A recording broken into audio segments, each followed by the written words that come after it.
part of the Sugar Mama Lifestyle Love routine, I'm including profiles, to say interviews with people who have had a huge impact on my life, both personally and professionally. People have an amazing level of energy, enthusiasm for life that is just, it's contagious. People have driven me to achieve, bigger and better things. They've kept me motivated, they've kept me inspired, and they've opened my eyes and heart and looked at things from a different perspective. Really contributed to my personal growth. And I wanted to share their adventures, their advice, their experience, their values with you, because it might help you, in your personal journey through life. Because what I want to do is obviously inspire everyone to have a better, happier, and more fulfilling life. People that I've profiled, it's obviously they've achieved great things and great successes, but it's not about what they've achieved, but to me it's the way that they've gone about it. This person I've profiled is Georgie Bay from the Grace Tales. Now, the Grace Tales is an incredibly chic, sophisticated, polished and refined website dedicated to mothers around the world. And Georgie comes from an incredible background working in high-end fashion, and one of the companies she worked for was Vogue. Georgie is probably one of the most authentic, grounded people I know. She has a fierce level of determination and an admirable work ethic that started from a very, very young age. She has traveled around the world. She's worked in Australia and in Dubai, and has some very, very valuable advice on transitioning to an online business, both a retail business and obviously like an online magazine through the Grace Tales. Successes have been incredible. She has just gone from strength to strength, and the whole way through, she has remained incredibly open, honest, and grounded. You can't help but feel inspired and motivated around her, and it is with great honor that I share with you this interview with one of my dearest and closest friends, Georgie Bay. My very close friends is Georgie Bay from the Grace Tales. Georgie has had an amazing journey in her career. She's also a mother, a wife, and has 2 businesses on the go at the moment. So I wanted to share everyone to meet Georgie and to hear her journey from working in fashion to launching her 2 amazing online businesses. I think she's got a lot of very valuable information to share. Okay. All sounds a bit chaotic, 2 businesses and 2 children. 2 kids. Yeah. And a husband and 2 dogs. Yes, 2 dogs. So, okay, you had like the dream career, like girls, aspire to be what you've achieved, working in Vogue, working for Harper's Bazaar, living in Dubai, meeting and interviewing celebrities, supermodels, Tom Ford, like incredible people. And from that, you've then gone on and launched something so incredibly amazing, and it's got a huge future ahead of it. Like, can you share with me the experience of Vogue, where it began, like what you learnt, like where your inspiration came from, everything? Yes. God, it's sort of spanning, I'm 34 now. 34 next month. So I guess it sort of started when I was a teenager. I was just sort of absolutely fashion obsessed, which I know so many girls are. And I went to quite an academic school, and I wouldn't say I was the most academic person. I think my dad was quite surprised when I actually got a good result in the HSC. But I just remember each month I was just obsessed with Dolly, Girlfriend, all those magazines, and I would go to the news agency the day that they would come out, and I would pretty much spend all my pocket money. And my dad had an account at the news agency, which he ended up closing because I started putting magazines on the account, which he quickly shut down. Yeah. But I always worked very hard. I worked since I was 14, so I would spend all my money on fashion magazines, and I guess that I was just incredibly passionate about it. But when you go to a very academic school, fashion isn't a career that's sort of talked about or celebrated. It's not exactly encouraged. Like, no, it's not something that you should, in their minds, you should aspire to be. It really wasn't, and I guess the one thing I had, I wouldn't say I was academic, but I had determination, and my mum was always a very determined woman. She is a very determined woman, and she gave me her determination, and she kind of really made me believe that I could do anything, because I think from school I wouldn't have thought I was one of the more promising students at the school I went to. But I think one thing I want to teach my daughters is that it doesn't matter how well you do at school. I really want them to believe in themselves. So I left school, and I did a degree in what did you study? Media and communications at Sydney University. And during that time I started doing work experience at a publishing company, and I guess that's the one thing, like, you have to do work experience. it's so important, and it's the best education that you'll get. So you worked your guts out for free? Worked my guts out for free. I did things like get people Diet Coke. I remember one woman asked me to turn her computer on because her back was sore. I did. Were there times where you felt I wanted to stuff this, I don't want to do it? Yes, but I was so determined, and I was like, okay, I just need to, my first job in publishing was $12 an hour, and that was after I did the free work. But over the early years of my career, I worked for Nylon magazine, which has closed down in Australia, but it's a huge magazine in the States, for over a year for free, and I did so much work for free. But I started working at this publishing company when I was at uni, and then after uni that turned into a full-time job, and it wasn't glamorous. I was working on a sailing publication, and but I sort of always... Oh my God, it's so not you. It's so not me. It was not glamorous at all. But you did it though, because you were prepared to get the experience and training and knowledge. And then, I mean, even back then, I was 21, I think. I was sending emails to the editor of Vogue. I was setting up my own little photo shoots on the beach and sending them to the fashion director of Vogue, asking for a job, and it's quite embarrassing looking back because I don't know how good the pictures were. But I would sort of constantly email editors and ask for jobs, and I think that's really important. No matter how many no's you get, and you'll get so many, just keep going, because someone will say yes.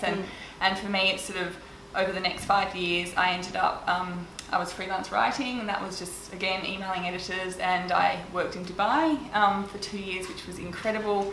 I launched Hafiz Bazaar Arabia. I was one of the people on the launch team. Just launching a magazine in a country, that would have been an experience in itself. And amazing. Obviously a different culture, a different look, a different style. Yeah, it was incredible, and I think working abroad if you can is so important. Australia it's a small market, and it's hard to get a foot in the door. So if you can go overseas, I think that's really important. And within 3 months of coming back from Dubai, I got a job at Vogue, and I had been emailing the then editor, Kirsty Clements, for 2 years straight, sort of saying, hi, it's me again. She never wrote back. Like a stalker. Like a stalker, pretty much. I pretty much stalked her for 2 years, and then one day she wrote back, and I didn't know what the interview was, and I went in, and the job was fashion news editor. I thought I was sort of going in for the fashion assistant job or something. Yeah, an amazing job like that. It was incredible, and I was 27 at the time. And I got the job, and it just went from there. I mean, I've worked so incredibly hard over the past decade. What are the key things you learnt from working for an amazing organisation like Vogue? I think don't have an attitude. You can't have an attitude. I still do coffee runs. I mean, it's different now. I run my own business, but I do coffee runs. I tape shoes. You're not afraid to get down on No, I'll get down on the ground and work. Yeah, I'll do anything, and I've never been precious about that. And I think that's really important. Sort of a can-do attitude. Determination is really, really important. Yeah. And also, I never, the fashion industry can be hard and it can be bitchy, but it was never my life. Yeah. And so it never bothered me, and I never. You never let it consume you or change you. Or try to be someone that I wasn't. I genuinely loved fashion, and I loved what I did, but I didn't sort of let the bitchiness get to me. And I do believe that nice people can sort of achieve a lot. Yeah. The current editor of Vogue, Edwina McCann, I worked for her for sort of 4 or 5 years, and she's the nicest person in the fashion industry, and it was such a pleasure working for her, and I think she's a great example that you can be nice and still get ahead. Yeah. Because it is quite ruthless. It's totally ruthless. From books I've read and stories I've heard through the grapevine, it sounds like it can be at times backstabbing. How did you rise above that and try and be the bigger person all the time and keep that long-term vision? I think there were definitely moments where I sort of was ready to sort of quit, because it can be really bitchy, and I was bullied. I was bullied earlier on working in fashion, and that was, that still stays with me, but I made some great friends along the way. Sigourney Cantilo worked at Vogue, and sort of she was an ally, and we sort of really supported each other, and I think I just found great women, and sort of we supported each other, and then if anything did happen that was upsetting, you'd sort of have someone to talk to and sort of talk through it. Sometimes just a vent. Yeah, just a vent. And, but again, it wasn't my life, and I've got wonderful friends and family around me, and that's what's ultimately important to me. So don't let the bitchiness get to me.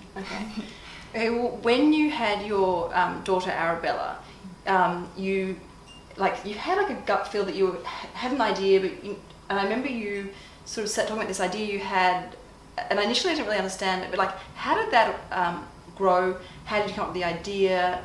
Like, and how did you slowly exit? Like, why did you slowly exit Vogue to the Grace Tales, and then obviously onto Atelier Child? Like, talk me through that phase, that chapter. Kind of just sort of happened. I feel like things in life, they sort of unravel organically, and I loved my job at Vogue. I got to travel around the world to fashion shows, and it was meet amazing people, interview Christopher Bailey, Nicolas Jesquier. Like, it was incredible, but it was sort of something I left behind in my 20s because I became a mother when I was 30, and suddenly, like, everything changes. You cannot give as much as you did prior to your work because you have this huge new priority, and so, I mean, the Grace Tales happened because I couldn't find anything. I still loved Vogue and all the other fashion publications, but I wanted something that was sort of targeted at mothers, but that was still quite glossy and fashionable, because everything was sort of quite unfashionable, which, I mean, motherhood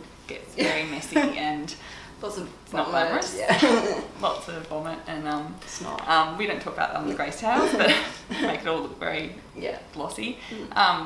And so I went back to Vogue, and after Arabella was born, but I was working part-time, and I just found it really hard.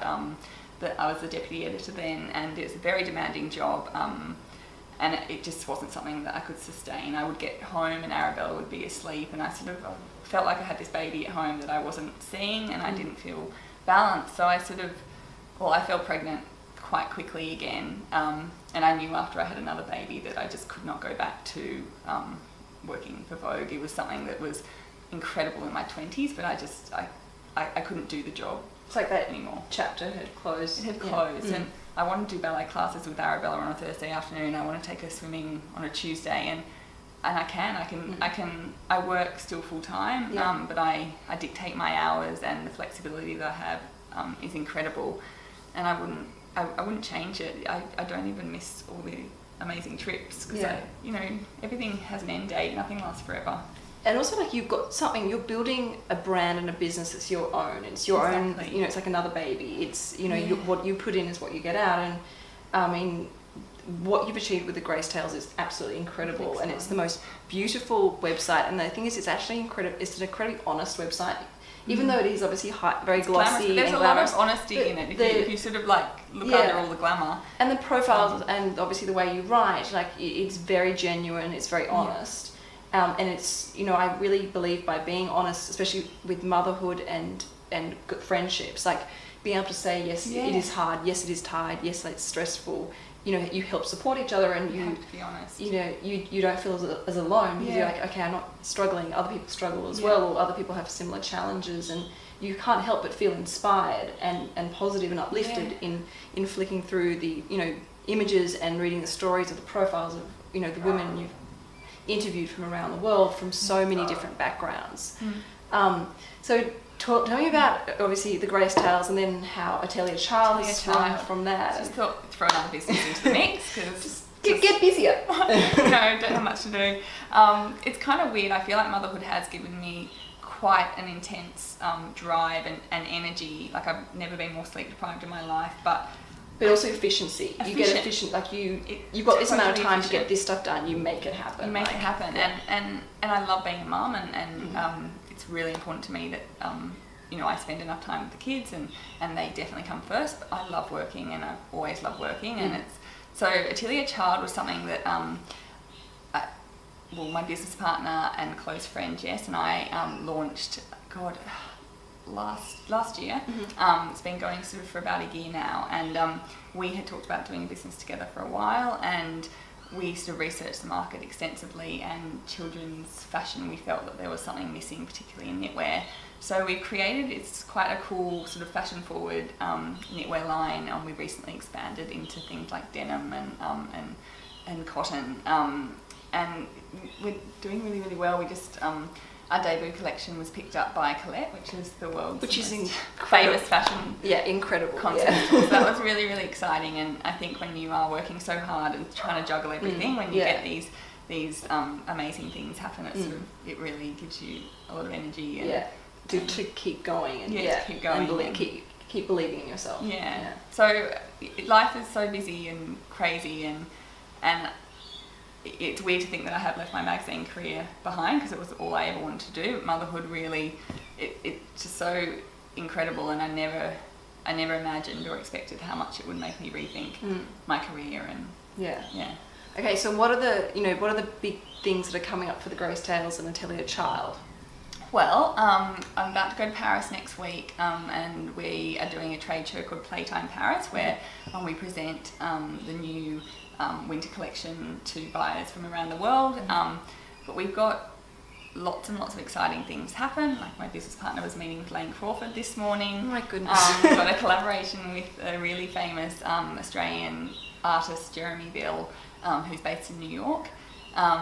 So really excited about Atelier Child this year. And then for the Grace Tales, I've just recently relaunched the site, so it looks pretty nice at the moment. It was it looks beautiful. I was on it today with my intern, and we were in awe of it, of how clean and nice, and it's going through the Grace Tales, as I've explained to you. It's not something I want to sit down on the sofa and absorb myself in, because it's actually an experience. It's like an online magazine. Yeah, it's kind of what we're trying to achieve. So it's sort of just got quite a few celebrity profiles coming up. We are expanding to the UK this year. I've launched a directory, a shop, so it's going to be quite a big year, and I'm really excited about it. Yeah, there's lots of amazing things happening. To get better at time management.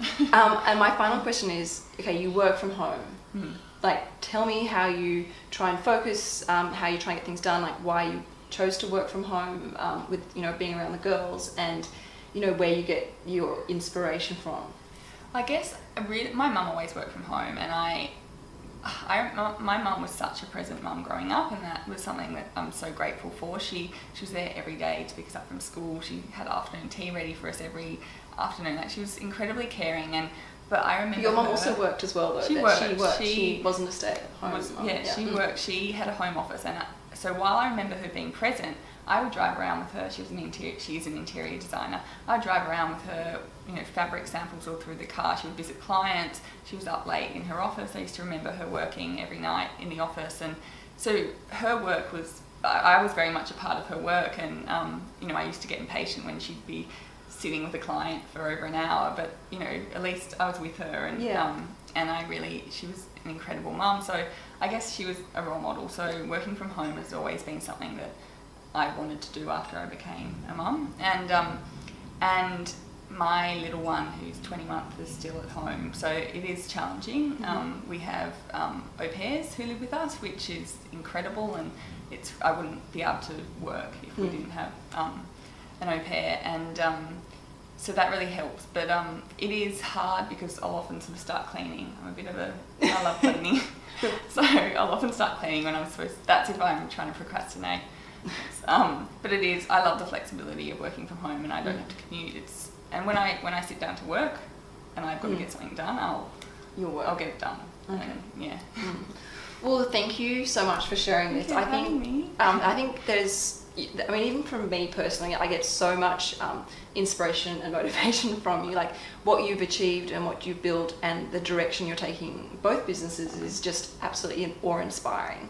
For anyone that's interested in starting up their own business and leaning into doing something like this, I hope you've got a lot out of hearing Georgie's experience and advice.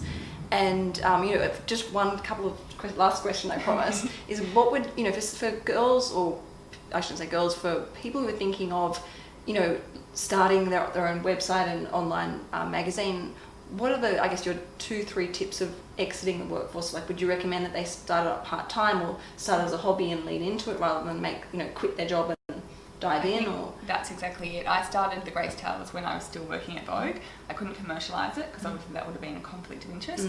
But I sort of tested the market and got some momentum, and so when I did finally exit Vogue, I knew that the Grace Tales could be a source of income for me, and it's now you know, it's now a commercial business. So I really think you do need to test the market. It depends what your financial situation is, but most people, I imagine, would need to test the market. But I think the other thing is there's a sign in the Facebook office that says "Done is better than perfect," and I think I always think about that, because you don't need to be too much of a perfectionist. Just, you know, just go for it and do it, and Okay. Well, thank you so much. Thank you. I hope you've enjoyed it. Make sure you subscribe, and I'm also going to make sure I tag Georgie's beautiful Instagram page and Facebook page, and of course both websites, Fratellia Child and the Grace Tales. So we'll catch you next time in Lifestyle Love. Ciao. Bye.